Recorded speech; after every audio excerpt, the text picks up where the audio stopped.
ಬೆಳುಗ್ಗೆ ಬಾರಿ ಮುಂದೆ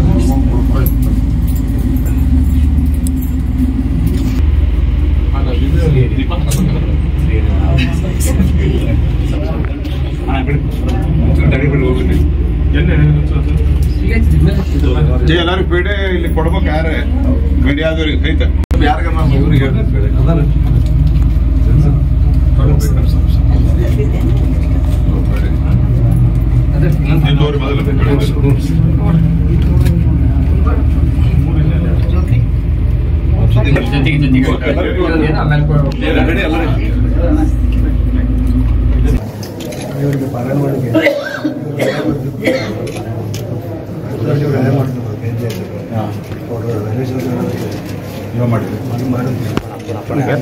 ಸಮಸ್ಯೆ ಆಗ್ತಿಲ್ಲ ನನಗೆ ಹೆಂಗೆ ಹಾಕಿರ್ಬೇಕು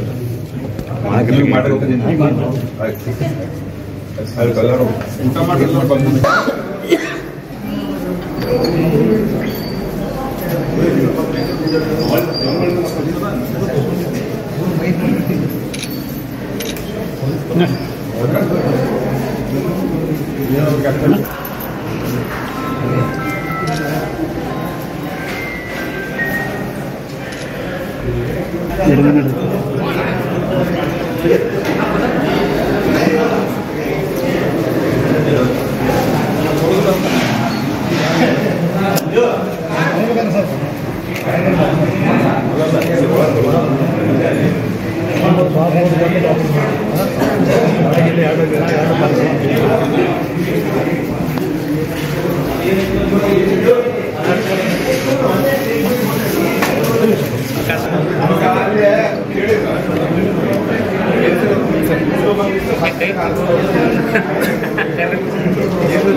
ಪ್ರತಿ ಸಾರಿ ನೀವು ಇರ್ಬೋದು ಚುನಾವಣೆ ಮುಂಚೆ ನರಸಿಂಹ ದೇವಸ್ಥಾನ ಮನೆ ದೇವರಿಗೆ ಭೇಟಿ ಕೊಟ್ರಿ, ಏನೆಲ್ಲ ಪೂಜೆ ಮಾಡಿದ್ರಿ, ಏನ್ ಪ್ರಾರ್ಥನೆ ಮಾಡಿದ್ರಿ? ಇವತ್ತಿನ ವಿಶೇಷ ಭೇಟಿ ಅದಕ್ಕೆ ನಾನು ಚುನಾವಣೆಕ್ಕಿಂತ ಮೊದಲು ಚುನಾವಣೆ ನಂತರ ಮತ್ತು ನಮ್ಮ ಮನೆಯಲ್ಲಿ ಯಾವುದೇ ಶುಭ ಕಾರ್ಯ, ನಮ್ಮ ಮಕ್ಕಳ ಮದುವೆ ಎಲ್ಲ ಸಂದರ್ಭದಲ್ಲಿ ನಾನು ಕುಟುಂಬ ಸಮೇತವಾಗಿ ಸಾಮಾನ್ಯವಾಗಿ ಶ್ರೀ ಲಕ್ಷ್ಮೀ ನರಸಿಂಹ ಸ್ವಾಮಿಯ ದರ್ಶನವನ್ನು ತೆಗೆದುಕೊಂಡಿರ್ತೇನೆ. ಇವತ್ತು ಚುನಾವಣೆ ಅಧಿಕೃತವಾಗಿ ನಾನು ಧಾರವಾಡ ಕ್ಷೇತ್ರದ ಅಭ್ಯರ್ಥಿಯಾಗಿ ಘೋಷಣೆ ಮಾಡಿದ ನಂತರ ನಾನು 15ನೇ ತಾರೀಕು ನಾನು ನಾಮಿನೇಷನ್ ಹಾಕ್ತಾ ಇದ್ದೇನೆ. ಆದ್ದರಿಂದ ಅದಕ್ಕಿಂತ ಮೊದಲು ಯಾವಾಗಲೂ ಅಭ್ಯರ್ಥಿ ಘೋಷಣೆಯಾಗಿ ನಾಮಿನೇಷನ್ ಹಾಕೋಕ್ಕಿಂತ ಮೊದಲು ನರಸಿಂಹಸ್ವಾಮಿಯ ದರ್ಶನವನ್ನು ತೆಗೆದುಕೊಳ್ಳೋದು ಪ್ರತಿ ಸರ್ತಿ ಇದೊಂದು ನಾನೊಂದು ಪಾಲನೆ ಮಾಡ್ತಾ ಬಂದಿದ್ದೇನೆ. ಆ ಕಾರಣಕ್ಕಾಗಿ ಬಂದಿದ್ದೇನೆ. ಮೊದಲನೇದಾಗಿ ಇಡೀ ದೇಶದಲ್ಲಿ ದೇಶದ ಹಿತದೃಷ್ಟಿಯಿಂದ ಶ್ರೀ ನರೇಂದ್ರ ಮೋದಿ ಅವರು 3ನೇ ಬಾರಿಗೆ ಪ್ರಧಾನಮಂತ್ರಿ ಆಗಬೇಕು, ಪ್ರಚಂಡವಾದ ಬಹುಮತ ಅವ್ರಿಗೆ ಸಿಗಬೇಕು. ಆ ಬಹುಮತದ MP ಏನವ್ರನ್ನ ನಾಯಕನನ್ನಾಗಿ ಚುನಾಯಿಸಿ ಪ್ರಧಾನಮಂತ್ರಿ ಮಾಡ್ತಾರೆ, ಅದರಲ್ಲಿ ನನ್ನನ್ನು ಇರೋ ಹಂಗೆ ಮಾಡಿಕೊಡು ಅಂತೇಳಿ ನಾನು ಲಕ್ಷ್ಮೀ ನರಸಿಂಹ ಸ್ವಾಮಿಯಲ್ಲಿ ಪ್ರಾರ್ಥನೆ ಮಾಡಿದ್ದೀನಿ. ಸರ್, ಈಗ ಬಿಜಾಪುರ ಜಿಲ್ಲೆ ನೋಡೋದಾದ್ರೆ ಏನು ಸಂಸದ ಆಯ್ಕೆ ಮಾಡಿದ್ರೆ ಈಗ ಒಂದನೇದಾಗಿ ಬಿಜೆಪಿನೇ ಬಂಡಾಯ ಶುರುವಾಗಿದೆ. ಅದ್ರ ಜೊತೆಗೆ ಏನು ಅಂತಂದ್ರೆ ಬಂಜಾರ ಸಮಾಜದ ಮತಗಳೇ ಬೇಡ ಅನ್ನೋ ನಿಟ್ಟಿನಲ್ಲಿ ಹೇಳಿದ್ರು, ಅದಕ್ಕೂ ಕೂಡ ಅವರು ಪ್ರತಿ ಉತ್ತರ ಕೊಡ್ತಾ ಇದ್ದಾರೆ. ಹಾಗೆ ಬಂಜಾರ ಸಮಾಜ ಇಲ್ಲ ಬಿಜೆಪಿಗೆ ಯಾರು ಆ ರೀತಿ ಹೇಳಿರ್ಲಿಕ್ಕೆ ಸಾಧ್ಯ ಇಲ್ಲ. ಆ ರೀತಿ ಏನಾದರೂ ತಪ್ಪು ತಿಳುವಳಿಕೆ ಇದ್ದರೆ ಅದನ್ನು ನಾನು ಮತ್ತೊಮ್ಮೆ ಚುನಾವಣೆ ಕ್ಯಾಂಪೇನ್ ಬಂದಾಗ ಸರಿ ಮಾಡ್ತೀನಿ, ಅಥವಾ ನಮ್ಮ ರಾಜ್ಯ ಅಧ್ಯಕ್ಷರು ಸನ್ಮಾನ್ಯ ಯಡಿಯೂರಪ್ಪನವರು ಯಾರಾದರೂ ಬಂದು ಸರಿ ಮಾಡ್ತಾರೆ. ಎಲ್ಲ ವರ್ಗದ ಮತಗಳು ನಮಗೆ ಬೇಕು. ಮತ್ತು ಈ ಬಾರಿ ದೇಶದಲ್ಲಿ ಅತ್ಯುತ್ತಮವಾದಂಥ ವಾತಾವರಣ ಇದೆ.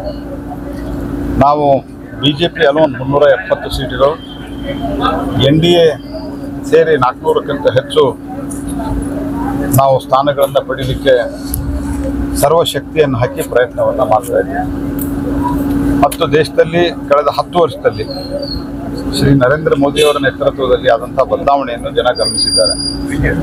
ಅತ್ಯಂತ ದುರ್ಬಲ ಒಂದು ಆರ್ಥಿಕ ವ್ಯವಸ್ಥೆ ಆಗಿತ್ತು. 5 ಅತ್ಯಂತ ದುರ್ಬಲ ಆರ್ಥಿಕ ವ್ಯವಸ್ಥೆಗಳಲ್ಲಿ ಒಂದಾಗಿದ್ದಂಥ ಭಾರತ ಜಗತ್ತಿನ 5ನೇ ಅತಿ ದೊಡ್ಡ ಆರ್ಥಿಕ ಶಕ್ತಿಯಾಗಿ ಹೊರಹೊಮ್ಮಿದೆ.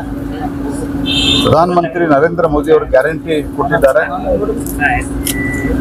ನನ್ನ 3ನೇ ಅವಧಿಯಲ್ಲಿ ದೇಶದ ಆರ್ಥಿಕ ಸ್ಥಿತಿಯನ್ನು ಜಗತ್ತಿನ 3ನೇ ರ್ಯಾಂಕಿಂಗ್ಗೆ ಒಯ್ತೀನಿ ಅಂತ ಹೇಳಿ ಪ್ರಧಾನಮಂತ್ರಿಗಳು ಗ್ಯಾರಂಟಿ ಕೊಟ್ಟಿದ್ದಾರೆ. ಈ ಎಲ್ಲ ದೃಷ್ಟಿಯಿಂದ ಮತ್ತು ಸುರಕ್ಷತೆ ದೃಷ್ಟಿಯಿಂದ ಹಿಂದಿನ ಎಲ್ಲ ವರ್ಷಗಳಿಗೆ ಹೋಲಿಸಿದರೆ, ವಿಶೇಷವಾಗಿ 80ರ ದಶಕದ ನಂತರ ಹೋಲಿಸಿದರೆ ಇಡೀ ದೇಶದಲ್ಲಿ ಈ ಒಂದು ಉಗ್ರವಾದಿತನ ಏನಿದೆ ಇದು ಭಾಳ ಕನ್ಸಿಡರಬಲಿ ಕಮ್ಮಿ ಆಗಿದೆ. ಕಾಶ್ಮೀರದಲ್ಲಂತೂ ಅತ್ಯಂತ ಒಳ್ಳೆಯ ವಾತಾವರಣ ನಿರ್ಮಾಣ ಆಗಿದೆ. ಇದೆಲ್ಲ ಮುಂದುವರೆದು ವಿಕಾಸ ಹೊಂದುತ್ತಿರುವ ದೇಶ ಅಂತೇನು ಭಾರತ ಇದೆ, ಅದು ವಿಕಸಿತ ದೇಶ ಆಗಬೇಕು ಅಂದರೆ ನರೇಂದ್ರ ಮೋದಿ ಅವರ 3ನೇ ಬಾರಿ ಅವಶ್ಯಕ. ಅದಕ್ಕೆ ಜನ ಮತ ಹಾಕ್ಲಿಕ್ಕೆ ಸಿದ್ಧರಾಗಿದ್ದಾರೆ. ಇಂಥ ಸಂದರ್ಭದಲ್ಲಿ ಯಾವುದೇ ಒಡಕಿನ ಮಾತು ಬರಬಾರ್ದು ಅನ್ನುವಂಥ ವಿನಂತಿಯನ್ನ ನಾನು ಎಲ್ಲರಲ್ಲೂ ಮಾಡ್ತೀನಿ. ಏನಾದರೂ ತಪ್ಪು ತಿಳುವಳಿಕೆ ಇದ್ರೆ ಅದನ್ನು ರಾಜ್ಯದಲ್ಲಿ ಎಷ್ಟು ಸೀಟ್ ಸರ್? ರಾಜ್ಯದಲ್ಲಿ ನಾವು 28ಕ್ಕೆ 28 ಸ್ಥಾನವನ್ನು ಗೆಲ್ಲುವ ಗುರಿ ಇಟ್ಕೊಂಡು ಕೆಲಸವನ್ನು ಮಾಡ್ತಾ ಇದ್ದೇವೆ. ಯತೀಂದ್ರ ಅವರು, ಸಿದ್ದರಾಮಯ್ಯನವರು ಮಾತನಾಡುವ ಭಾಷೆಯನ್ನು ನೋಡಿದರೆ ನಿಮ್ಗೆ ಅರ್ಥ ಆಗ್ಬೋದು. ಬಾಯಿ ಬಂದಂತೆ, ಮನ ಬಂದಂತೆ ಏಕವಚನದಲ್ಲಿ ಟೀಕೆಯನ್ನು ಮಾಡ್ತಾರೆ. ಅಮಿತ್ ಶಾ ದೇಶದ ಗೃಹ ಮಂತ್ರಿಗಳು ಜನ ಸ್ವೀಕಾರ ಮಾಡಿದ್ದಾರೆ. ಇವರು ಹತಾಶರಾಗಿ ಅವರು ಸರ್ಟಿಫಿಕೇಟ್ ಕೊಡುವ ಮಟ್ಟಕ್ಕೆ ಹೋಗಿದ್ದಾರೆ. ಎಲ್ಲದಕ್ಕೂ ಸಿದ್ದರಾಮಯ್ಯನವರು ತಮ್ಮ ಎಲ್ಲ ಫೇಲ್ಯೂರ್ಗಳಿಗೂ ಸಹಿತ ಕೇಂದ್ರ ಸರ್ಕಾರವನ್ನು ದೂಷಿಸ್ತಾ ಕಾಲಹರಣವನ್ನು ಸಿದ್ದರಾಮಯ್ಯನವ್ರು ಮಾಡ್ತಿದ್ರೆ ಅವ್ರ ಮಗ ಸರ್ಟಿಫಿಕೇಟ್ ಕೊಡುವ ಹಂತಕ್ಕೆ ಹೋಗಿದ್ದಾರೆ. ಯಾರೇನು ಅಂತೇಳಿ ಜನ ಇವ್ರಿಗೆ ಸೂಕ್ತ ಉತ್ತರ ಕೊಡ್ತಾರೆ. ಯತೀಂದ್ರ ಅವರೇ, ನೀವು ಒಪ್ಕೊಳ್ತಾರಲ್ಲ, ದೇಶದ ಜನ ಒಪ್ಕೊಂಡಿದ್ದಾರೆ. ಅವರ ನೇತೃತ್ವದಲ್ಲಿ, ಅಮಿತ್ ಶಾ ಅವರ ನೇತೃತ್ವದಲ್ಲಿ 2 ಬಾರಿ ಸಂಘಟನಾ ನೇತೃತ್ವದಲ್ಲಿ ನಾವು ಚುನಾವಣೆ ಗೆದ್ದಿದ್ದೇವೆ. ನರೇಂದ್ರ ಮೋದಿ ಅವರ ಓವರಾಲ್ ನೇತೃತ್ವ, ಸಂಘಟನಾತ್ಮಕ ನೇತೃತ್ವ ಸನ್ಮಾನ್ಯ ಅಮಿತ್ ಶಾ ಅವರಲ್ಲಿದ್ದಾಗನೇ 2 ಬಾರಿ ಚುನಾವಣೆಯನ್ನು ನಾವು ಗೆದ್ದಿದ್ದೇವೆ. ಹಾಗಾಗಿ ಹಲವಾರು ರಾಜ್ಯಗಳನ್ನು ಗೆದ್ದಿದ್ದೀವಿ. ಕರ್ನಾಟಕದಲ್ಲಿ ಒಂದು ಗೆದ್ದಿವೆ ಅನ್ನೋ ದುರಹಂಕಾರದಿಂದ ಮರಿಬೇಡ್ರಿ. ಇಡೀ ದೇಶದಲ್ಲಿ ಕೇವಲ 3 ಕಡೆ ನಿಮ್ಮ ಸರ್ಕಾರ ಅದ, ಅದರಲ್ಲೂ ಹಿಮಾಚಲ ಪ್ರದೇಶದಲ್ಲಿ ಅಗಳಾಡ್ತಾ ಇದೆ. ಇಂಥ ಪರಿಸ್ಥಿತಿಯಲ್ಲಿ ದುರಹಂಕಾರದ ಮಾತುಗಳಿಂದ ಜನ ಸೂಕ್ತ ಉತ್ತರ ಕೊಡ್ತಾರೆ. ನಾವು 28ಕ್ಕೆ 28 ಸ್ಥಾನ. ಈ ರೀತಿ ಮಾತುಗಳಿಗೆ ಕಾರಣ ಏನಂತೆ ಸರ್? ಹತಾಶೆ ಆಗಿದೆ. ಸೋಲ್ತೀವಿ ಅನ್ನೋದು ಕಣ್ಣಿಗೆ ಕಾಣ್ತಾ ಇದೆ. ಅಲ್ಲೇ ಸಿದ್ದರಾಮಯ್ಯನವರ ಕ್ಷೇತ್ರದಲ್ಲೇ ಆ ಲಕ್ಷ್ಮಣ್ ಅವರು ಡಿಪಾಸಿಟ್ ಬಂದರೆ ಸರಿ ಅನ್ನುವಂಥ ಸ್ಥಿತಿಗೆ ಅವರು ಬಂದು ತಲುಪ್ತಾ ಇದ್ದಾರೆ. ಅದಕ್ಕೆ ಹತಾಶೆಯಿಂದ ಅತ್ಯಂತ ಕೆಟ್ಟ ಭಾಷೆಯನ್ನ ಬಳಸ್ತಾ ಇದ್ದಾರೆ. ಸ್ವಾಮೀಜಿಗಳು ನಿಮ್ಮ ವಿರುದ್ಧ ಯಾಕೆ ಕಿಡಿಕಾರ್ತಾ ಇದ್ದಾರೆ? ನನಗೆ ಗೊತ್ತಿಲ್ಲ. ನಾನು ಆದರೆ ಅದ್ರ ಬಗ್ಗೆ ನಾನು ಯಾವುದೇ ಪ್ರತಿಕ್ರಿಯೆ ಕೊಡಲ್ಲ. ನಾನು ಅಲ್ಲಿನೂ ಹೇಳಿದ್ದೇನೆ, ಅವರೆಲ್ಲ ಹೇಳಿದ್ದನ್ನು ನಾನು ಆಶೀರ್ವಾದ ಅಂತ ಭಾವಿಸಿದ್ದೇನೆ. ಅವರ ಆಶೀರ್ವಾದದಿಂದ ನಾನು ಗೆಲ್ತೇನೆ. ಅವರ ಆಶೀರ್ವಾದದಿಂದ ನಾನು ಗೆಲ್ತೇನೆ. ಇದಕ್ಕಿಂತ ಹೆಚ್ಚಿನ ಏನು ಹೇಳ. और नए न्यूज़ों के लिए देखते रहिए अपना चैनल TV22 न्यूज़। लाइक करें, शेयर करें, सब्सक्राइब करें और बेल आइकन बटन दबाना ना भूलें।